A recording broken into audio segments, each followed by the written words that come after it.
সবার একটা বাসা হবে, এই স্বপ্নটা সবার থেকে যায়। কিন্তু এই বাসা হওয়ার পিছনে যে কষ্টটা লুকিয়ে থাকে এটা কিন্তু কারো চোখে পড়ে না। সবাই শুধু দেখতে চায় উপরের চাকচিক্য, তো উপরের চাকচিক্য করতে যে যাদের কষ্ট হয় এটা কেউ বুঝতে চায় না। তো আসসালামু আলাইকুম, আশা হচ্ছে সবাই ভালো আছেন, আমিও ভালো আছি আলহামদুলিল্লাহ। আমাদের নতুন সোফা ডেলিভারি এসেছে, তো আমি ওইটাই দেখার জন্য নিচে গিয়েছিলাম, কারণ বাসায় তখন কেউ ছিল না। ডেলিভারি ম্যান তার কাগজটা বুঝিয়ে দিয়ে বলল, আপনার সোফাগুলো ভালোভাবে দেখে নেন যেন কোথাও ছিঁড়া না থাকে। তো আমার কাজ হচ্ছে আমি ভালোভাবে দেখে নিলাম, সবকিছু ঠিকঠাক ছিল। ডেলিভারি ম্যানের ব্যবহারও ভালো ছিল।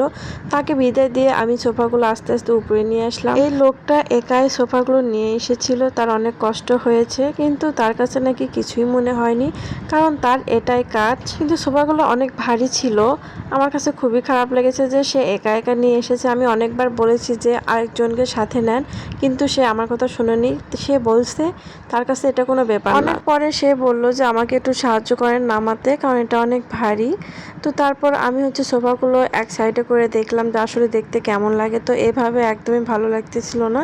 পরে আমি তাদেরকে বললাম আপনারা আবার অন্যভাবে রাখেন, তারপর দেখি কেমন লাগে। তো আমার কথা শোনার পর তারা আবার সেই চেষ্টা করলো অন্যভাবে রাখার। তো অনেক কষ্ট হয়েছিল, কিন্তু ঘরের লোক যদি সুন্দর না হয় তো সোফা দিয়ে কি করবো। বললাম যে এইবারই লাস্ট, আমি শুধু দেখবো আসলে কোন দিকে বেশি ভালো লাগে। তো এদিকে বেশি ভালো লাগতেছিল, তো আর আমি চেঞ্জ করিনি।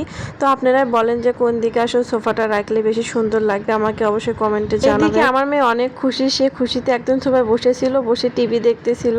তো সে একদমই নামতে চাচ্ছিল না।